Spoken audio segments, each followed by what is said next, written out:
everybody, welcome to the PETTER 01 rebuild. Back on it, making good progress, got lots of bits shot, blasted and painted. So we're getting on a bit more with the actual rebuild itself. And what we've got here is some shims to set the camshaft float. So what I've got is DTI gauge set up here and a bit of research, and found that what we need is up to a maximum of 1/4 of a mil, 0.25 of a mil of end float. So that's that going in and out. And what happens is, if you can probably see there, it's been rubbing on there in the past. So what we do is we pop that in between the camshaft pulley and the engine casing this side, and it reduces the amount of float we've got. And we use these little wafer thin shims just to fine tune it.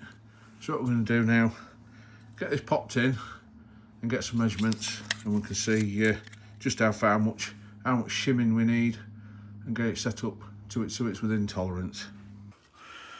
Let's whip them out. We'll go with no shims. Set this to 0.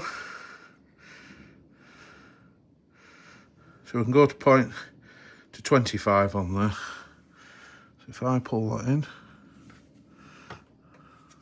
I'm going the wrong way, but you get the idea. Right. So if we do, that's pushed all the way in. That's pretty much on 0. Then pull out.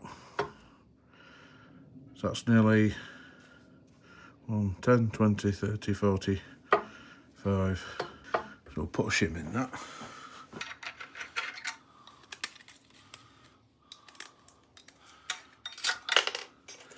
Oops. Right, we have 4 shims in now. So if I just 0 that.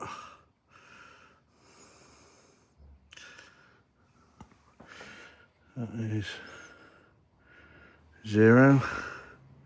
So that's 0.2. You can have up to 0.25, 0.2, well, just under 0.2, 0.19.